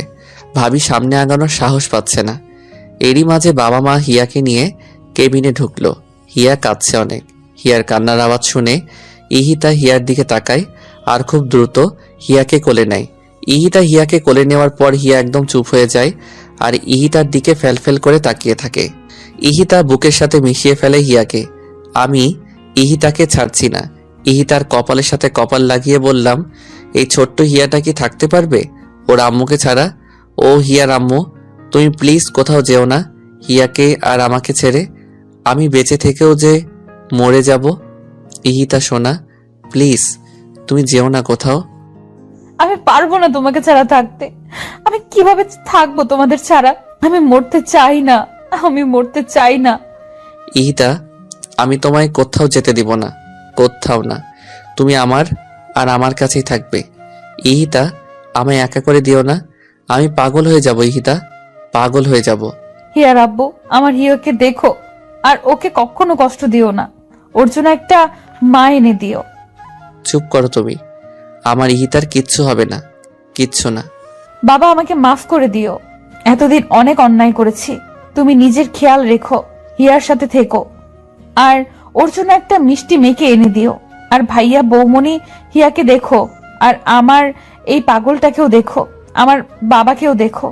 আম্মু, আব্বু, আমায় মাফ করে দিও। অনেক বেয়াদবি করেছি তোমাদের সাথে, মাফ করে দিও।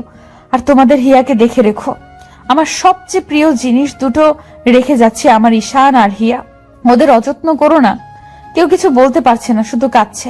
নার্সরা সবাই বেরিয়ে গেছে এই দৃশ্য সইতে না পেরে। মায়ের কোলে সন্তান রেখে মা মারা যাচ্ছে, এর থেকে দুর্ভাগা হয়তো এই দুনিয়ার কেউ নেই। আমি ঈশানকে ছেড়ে দিয়ে হিয়াকে ঈশানের কোলে দিলাম। কাঁদবে না একদম, আর ঠিক মতো খাওয়া দাওয়া করবে। হিয়াকে খাওয়াবে, গোসল করাবে, খেলবে ওর সাথে। সব দায়িত্ব তোমায় দিয়ে গেলাম, কিন্তু কোনো দায়িত্ব নিতে যদি ভুল করেছো তো দেখো। আমি কেমনে থাকবো ইহিতা? আমায় নিয়ে যাও না তোমার সাথে। তোমায় ছাড়া আমি কেমনে থাকবো বলো ইহিতা, বলো। তুমি কেন বুঝছো না ইহিতা ছাড়া? ঈশান আমার কথা শেষ করার আগেই ইহিতা আমার বুকের উপর মাথা কাত করে দেয় আর হিয়ার উপর এক হাত ফেলে দেয়। আমার তখন বুক ধুক করে ওঠে, আমার হাত কাঁপছে। ভাইয়া হিয়াকে নেয় আমার কাছ থেকে আর আমি ইহিতার মাথা নাড়িয়ে দেখি ইহিতা কথা বলছে না। আমি ইহিতার গাল ধরে বলি, ইহিতা, এই হিয়ার আম্মু, কোথায় গেলা তুমি? এই ইহিতা, ইহিতা। ইহিতার বাবা চুপ হয়ে যায় আর ডাক্তার আমাকে সরিয়ে দেয় ইহিতার সামনে থেকে। ভাবি সেন্সলেস হয়ে যায়। ভাইয়া হিয়াকে সিমির কাছে দিয়ে ভাবির জ্ঞান ফিরালো। ভাবি তখন ভাইয়াকে জড়িয়ে ধরে হাউমাউ করে কেঁদে দেয়। ইহিতার মুখের দিকে তাকিয়ে আছি আমি। হিয়া অনেক কান্না করছে। হিয়ার কান্না কেউ থামাতে পারছে না। আমি তখন হিয়াকে কোলে নেই। হিয়াকে কোলে নিয়ে আমি ইহিতার লাশের সামনে যাই। হিয়া তখন ইহিতার জামা ধরে টানাটানি করছিল, কিন্তু ইহিতার নির্জীব শরীর আর তার আদরের মেয়ের ছোঁয়া বুঝতে পারছে না। আমি হিয়াকে বুকে জড়িয়ে নিয়ে শুধু কাঁদছি। সামনে ইহিতার মায়াভরা মুখটি চোখ বন্ধ করে রেখেছে সারা জীবনের জন্য। ইহিতার বাবা কিছু বলছে না। ডাক্তার সাগর ইহিতার বাবাকে সামলাচ্ছেন। ভাইয়া ভাবি আমার কাছে এসে দাঁড়ায়। ভাবি হিয়াকে আমার কোল থেকে নেয়। ভাইয়াকে জড়িয়ে ধরে হাউমাউ করে কেঁদে দেয় আমি। ভাইয়ারে আমি থাকবো কিভাবে এই মায়াপরীকে ছাড়া? আমার হিয়া থাকবে কিভাবে? ও এইভাবে আমাদের দুইজনকে একা ছেড়ে চলে গেল কেন? ভাইয়া কথা বলো। আর কখনোই তো ও আমায় বলবে না খাইয়ে দাও, বলবে না দুষ্টামি করো না। ভাইয়া আমার বুকটা যে ফেটে যাচ্ছে রে ভাইয়া। ইহিতাকে এনে দাও ভাইয়া, এনে দাও। আমি মরে যাবো ওকে ছাড়া। ভাই তুই কাঁদিস না। তুই এইভাবে ভেঙে পড়লে হিয়ার আম্মুকে কে দেখবে বল? এখন তোর উপরে দায়িত্ব কত তুই জানিস না। শক্ত কর নিজেকে। ভাইয়া আমি ইহিতাকে ছাড়া থাকতে পারবো না। ভাইয়া এনে দাও ওকে। ভাইয়াও কাঁদছে, কিন্তু কি বলবে? ভাবি করিডোরে দাঁড়াই হিয়াকে নিয়ে। মা বাবাও ভাবির পাশে বসে কাঁদছে। 1 ঘন্টার মধ্যে ইহিতাকে দাফন করা হলো। আমি হাতে মাটি লাগা থাকা অবস্থায় হিয়াকে নিয়ে কবরের সামনে বসে পড়লাম আর চোখের পানি দিয়ে কবর ভিজাচ্ছি। হিয়াও চিৎকার করে কাঁদছে। আমি কোনো কথা বলছি না, শুধু হিয়ার দিকে তাকিয়ে আছি। আম্মু দেখ না, তোর আম্মু কি শান্তিতে ঘুমাচ্ছে তোকে আর আমাকে ছেড়ে? বলতো আম্মু, তুই কি থাকতে পারবি তোর আম্মুকে ছাড়া? ভাইয়া পাশে দাঁড়িয়ে কান্না করছে, সাথে বাবা আর আঙ্কেল। আমি হিয়াকে বলছি, জানো হিয়া, তোমার আম্মু কখনো অন্ধকারে থাকতে পারতো না। আজ দেখো ও নিজেই অন্ধকার হয়ে গেছে। ও ভয় পেলেই আমার টি শার্ট ছিঁড়ে ফেলতো টান দিয়ে, কিন্তু এখন কে ছিঁড়বে? আমি ওর এত স্মৃতি নিয়ে কিভাবে বাঁচবো বলো না হিয়া আম্মু? বাবা আর ভাইয়া আমাকে ওঠালো।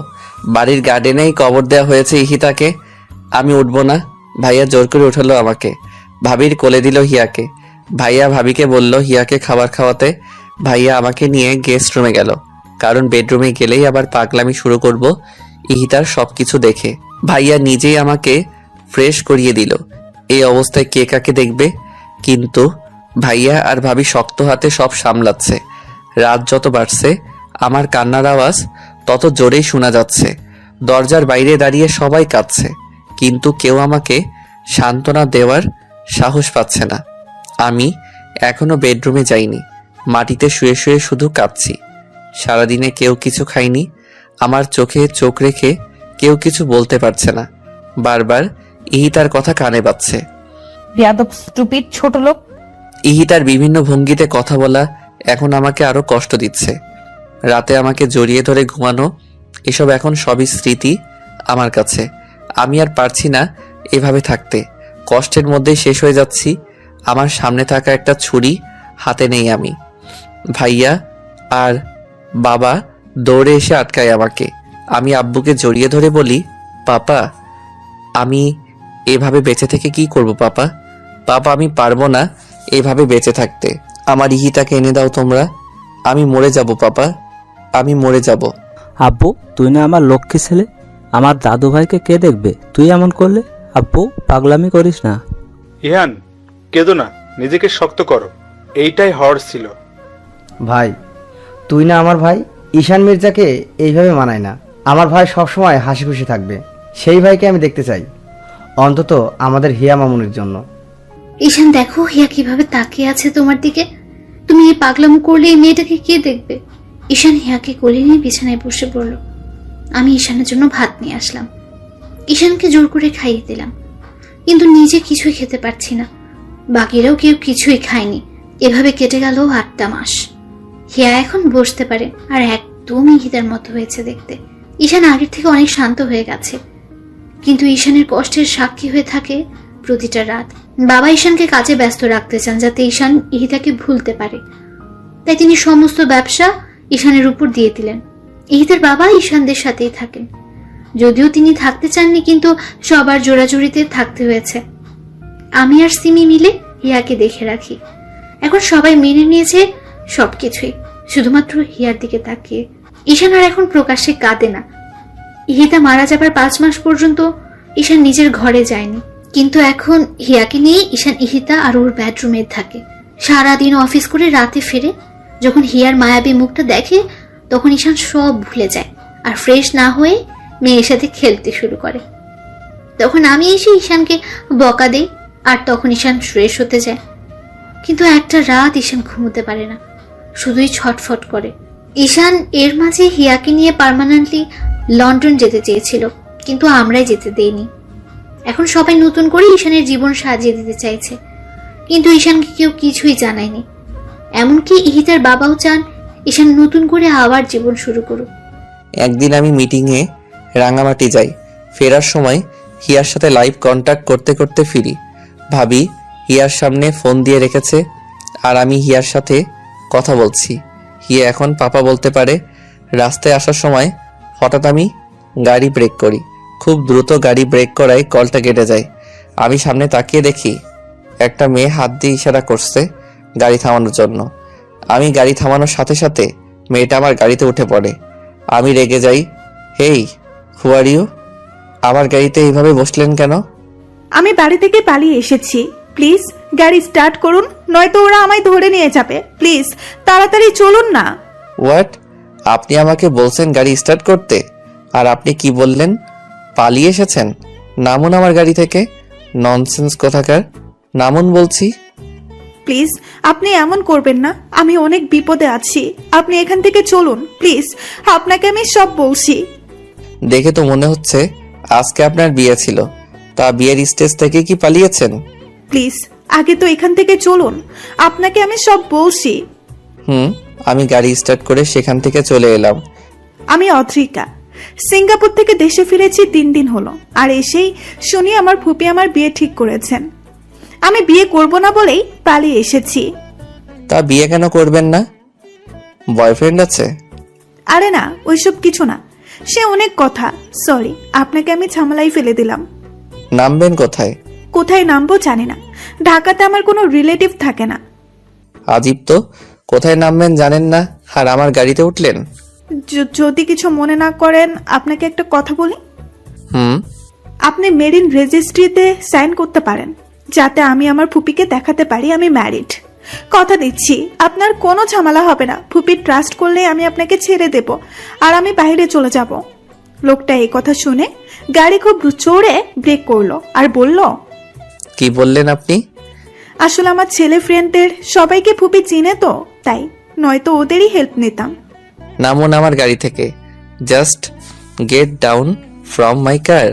আমি অদ্রিকাকে রাগে গাড়ি থেকে নামিয়ে দিলাম। অদ্রিকা অসহায়ের মতো তাকিয়েছিল আমার দিকে, কিন্তু আমি এতটাই রেগে গেছি বিয়ের কথা শুনে, যা বলার বাইরে। তাই আমি অদ্রিকাকে একা ফেলেই চলে গেলাম। কিছু দূর যাওয়ার পর ভাবি ফোন দেয়। ফোন রিসিভ করে, বলো বৌমনি। আর কতক্ষণ লাগবে আসতে? হিয়া কাঁদছে কিন্তু। ঘন্টাখানেক লাগবে বৌমনি। মেজাজ এত চওড়া কেন? এমনি। বলো কেন? এরপর আমি ভাবিকে সব বললাম। এসব শুনে ভাবি রেগে গেল আমার উপর। কাজটা তুমি ঠিক করলে না ঈশান। ভুল কি করেছি বৌমনি? ওই মেয়ের সাহস হয় কি করে আমার ইহিতার জায়গা চাওয়ার? মেয়েটা নিশ্চয়ই কোনো বিপদে পড়েছে তাই এমন করে বলেছে। তুমি যাও ওকে ফিরিয়ে নিয়ে আসো, আর সেটা আমি বলছি ঈশান। কিন্তু বৌমনি। কোনো কিন্তু না ঈশান, আদ্রিকাকে নিয়ে বাসায় ঢুকবে। ফোন রাখছি আমি। আমি এইবার কন্ট্রোলের বাইরে চলে গেলাম। রাগে গাড়ি ঘোরালাম আর গাড়ির স্পিড 85 কিলোমিটার পার আওয়ার করলাম। আমি যেখানে অদ্রিকাকে নামিয়ে দিয়েছিলাম সেখানে অদ্রিকা বসেছিল। ও কোনো ফোন আনেনি যে কাউকে ফোন করবে, আর কাকেই বা করবে ফোন। এসব ভেবে ভেবে অদ্রিকা পাগল হয়ে যাচ্ছে। আচমকাই আমার গাড়ি অদ্রিকার সামনে থামলো। অদ্রিকা আমাকে বলল, আপনি গাড়িতে বসেন অ্যান্ড ফার্স্ট। আমায় তাড়াতাড়ি বাসায় যেতে হবে। কিন্তু জাস্ট শাট আপ, যা বলেছি করুন। এরপর অদ্রিকা গাড়িতে বসলো। আমি অদ্রিকাকে পেছনে বসতে বললাম। অদ্রিকা চুপচাপ বসে আছে। প্রায় 2.25 ঘন্টা পর আমি বাসায় আসলাম। আমার বাসা দেখে অদ্রিকা অবাক হলো। এত সুন্দর আর এত বড় বাসা। আমি আগে আগে চলে গেলাম আর অদ্রিকা পিছু পিছু আসলো। ভাবি ড্রয়িং রুমে বসে হীরার সাথে খেলছিল, সাথে সিমি ছিল। আমি এসে আগে হিয়াকে কোলে নিয়ে চুমু খেলাম। ভাবি অদ্রিকাকে জিজ্ঞেস করলো, আদ্রিকা, এম আই রাইট? আদ্রিকা ভ্যাবাচিকা খেয়ে গেল আমার কথা শুনে। জি, কিন্তু আপনি জানলেন কিভাবে? ঈশান ফোনে বলেছে। ও, আসলে আমি জানতাম না উনি বিবাহিত আর আপনার মতো কিউট একটা ওয়াইফ আছে। ওনার আর এই মায়াপুরীটা আছে। সরি, আমার ভুলের জন্য। তুমি কি বললে? ঈশান আমার ভাই হয়, আমার দেবরও। এই মেয়ের মাথায় প্রবলেম আছে বৌমনি, সেইটা তোমায় আগেই বলেছিলাম। তোমার জন্যই এই উটকো ঝামেলাকে আনতে হলো আমার। সরি, আমি বুঝিনি আসলেই। It's okay. তাহলে এই বেবিটা? ঈশানেরই মেয়ে। ও, বাবুর আম্মু কোথায়? আমার এই কথা শুনে ঈশান রেগে গেল আর বলল, গেস্ট হয়ে এসেছেন, সেই মতোই থাকবেন, বেশি কথা একদম বলবেন না। ওর কথা কিছু মনে করো না, ওর জীবনের রঙিন সময় হারিয়ে গেছে একটা আকস্মিক দুর্ঘটনায়। মানে? এরপর তিন্নি ভাবি আমাকে সব বলল। আমি কেঁদে দিলাম, সাথে সিমি আর ভাবি কাঁদছে। এত বড় একটা ঘটনা ঘটে গেছে ওনার সাথে। এই মায়াপুরীটা কিভাবে আছে মায়ের আদর ছাড়া? ঈশানের ভালোবাসায় মেয়েকে চোখের আড়াল করে না ঈশান। হয়তো ঈশান মুখে কিছু বলে না, কিন্তু ওর নিঃশ্বাস আর প্রশ্বাস জুড়েই হিতা আছে। সকালে যখন মামনিকে আনতে যাই তখন বুঝি কত রাত ঘুমায় না ঈশান, কিন্তু কেউ কিছু বলতে পারি না আমরা। ও কষ্ট পাবে বলে। এখন নিশ্চয়ই ঈশান কাঁদছে। আমি বুঝতে পারিনি। যাও তুমি ফ্রেশ হয়ে আসো। সিমি, ওকে গেস্ট রুমে নিয়ে যাও। আলমারিতে নতুন কাপড় রাখা আছে, যেটা ইচ্ছে পরে নিও। আচ্ছা। অদ্রিকা ফ্রেশ হয়ে ভাবির কাছে যায়। ভাবি লাঞ্চ সার্ভ করছিল। আমি এখনো নিচে নামিনি। হিয়াকে ঘুম পাড়িয়ে দিয়ে নিচে খেতে আসলাম। অদ্রিকা একটু দূরে দাঁড়িয়েছিল। আমার চোখ মুখ ফোলা আর চোখ লাল হয়ে আছে, সেইটা অদ্রিকা আর ভাবি দুইজনই খেয়াল করলো। অদ্রিকা নিজেকে দোষ দিচ্ছে এসবের জন্য। মা, পাপা, ভাইয়া কেউ বাসায় নেই, সবাই রাতে আসবে। আমি খুব দ্রুত কোনো রকম খেয়ে উঠে নিজের ঘরে চলে গেলাম। ভাবিও আর কিছু জিজ্ঞেস করলো না। লাঞ্চ শেষ করে ভাবি আর অদ্রিকা একসাথে বসলো। ভাবি অদ্রিকার প্রবলেম সম্পর্কে জানতে চাইলে অদ্রিকা সব বলল। ঘটনাটা ছিল, অদ্রিকার বাবা মা মারা যাওয়ার আগে অদ্রিতাকে সব সম্পত্তি দিয়ে যান, কিন্তু অদ্রিকার ফুপি সেই সম্পত্তি পাওয়ার জন্য ফালতু একটা বেকার ছেলের সাথে অদ্রিকার বিয়ে দিতে চায়, কিন্তু অদ্রিকা সেখান থেকে পালিয়ে আসে। অদ্রিকা সবেমাত্র পড়াশোনা শেষ করে দেশে ফিরেছে, আর এর মাঝেই সে তার ফুপির আসল রূপ দেখতে পায়। এসব বলতে বলতে অদ্রিকা একটা দীর্ঘ নিঃশ্বাস ফেলল। এর মাঝে অদ্রিকা একবারও আমার বেডরুমে যায়নি। অদ্রিকা আসার পর ভাবি একজন সঙ্গী পেয়েছে, কিন্তু অদ্রিকার নিজেকে ঝামেলা মনে হচ্ছে। হঠাৎ করে অদ্রিকা নিজের অজান্তে আমাকে কষ্ট দিয়ে ফেলল। এসব ভেবে অদ্রিকার মন ভীষণ খারাপ। রাত পর্যন্ত আমি নিচে নামলো না। ভাবিও 3 বার গিয়ে হিয়াকে দেখে এসেছে, কিন্তু অদ্রিকা আসেনি একবারও আমার ঘরে।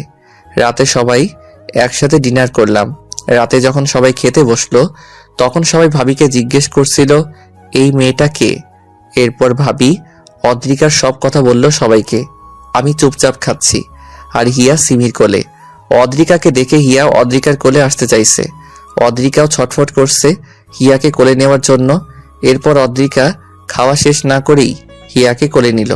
হিয়াকে কোলে নেওয়ার পর হিয়া অদ্রিকার চুল ধরে হেসে দেয়। অদ্রিকা হিয়াকে চুমু দিল। এরপর হিয়াকে কোলে নিয়ে খাওয়া শেষ করলো অদ্রিকা। সবাই হিয়ার দিকে তাকিয়েছিল।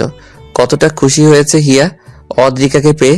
আমি খাওয়া শেষ করেই হিয়াকে নিয়ে উপরে চলে গেলাম। হিয়া তখন কেঁদে দিল, কিন্তু আমি হিয়াকে থামাতে থামাতে উপরে উঠে গেলাম। অদ্রিকার মন খারাপ হয়ে গেল আমার এমন ব্যবহারে। অদ্রিকাকে তখন ভাবি বলল, কিছু মনে করো না। না বৌমনি। রাতে আমি গেস্ট রুমে ঘুমিয়ে পড়লাম। খাওয়া দাওয়া শেষ করে ইতিহার বাবা, ইহানের মা, ঈশানের পাপা, ভাবি আর ভাইয়াকে ডাকলো। মেয়েটা তো ভালোই বৌমা। হ্যাঁ মা, অনেক হাসি খুশি একটা মেয়ে। দেখতেও অনেক সুন্দরী, আর হায়ার এডুকেশনও। হ্যাঁ আঙ্কেল, আসলে আপনারা যদি অনুমতি দেন তাহলে আমি একটা কথা বলবো। বলো। আজকে হিয়া আদ্রিকার কোলে অনেক খুশি ছিল। মনে হলো আদ্রিকাকে ও আগে থেকেই চেনে, আর ঈশানের সারাটা জীবন পড়ে আছে। তাই আমি চাইছি যদি আদ্রিকা রাজি থাকে তাহলে ঈশানের সাথে আদ্রিকার বিয়ে দিলে কেমন হয়? বৌমা, আমরাও এই কথাটাই ভাবছিলাম। ছেলেটার কত একা থাকবে, ওর তো একটা চাওয়া পাওয়া আছে, আর ওর মন থেকে ইহিতার স্মৃতি মুছার জন্য একটা ওয়ে দরকার, আর এইটা হচ্ছে অদ্রিকার মতো ভালো আর রুচিশীল একটা মেয়ের সঙ্গ। হ্যাঁ ব্যয়, আপনি ঠিক কথাই বলেছেন। কিন্তু পাপা, ঈশান তো রাজি হবে না, আর ও চাইবে না আবার বিয়ে করতে।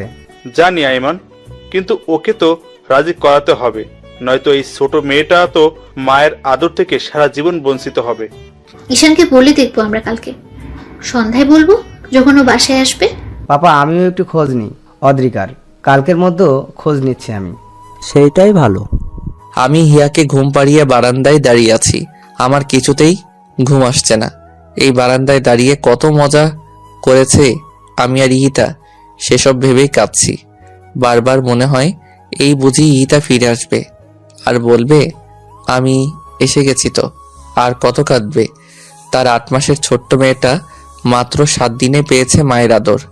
আরও একটা নির্ঘুম রাতের সমাপ্তি হলো আমার। সকালে রেডি হয়ে টেবিলে আসলাম ব্রেকফাস্ট করার জন্য। ওয়ালেটের ঘড়ি নিয়েছো ঈশান? নিশ্চয়ই নাওনি। সরি বৌমনি, ভুলে গেছি, আমি নিয়ে আসছি। দাঁড়াও, তোমায় যেতে হবে না, আমি নিয়ে আসছি। ফাইল নিয়েছো সব? হ্যাঁ, ভাবি আমার ঘরে গিয়ে সব নিয়ে আসলো। হিয়া অদ্রিকার সাথে সোফায় বসে খেলছে। আমি হিয়াকে দেখছি, হিয়া কতটা খুশি। আমি নাস্তা করে হিয়াকে আদর করে চলে গেলাম। হিয়াকে নিয়ে খেলতে খেলতে অদ্রিকা আমার ঘরে গেল। দেয়ালে শুধুই ইতিহার ছবি আর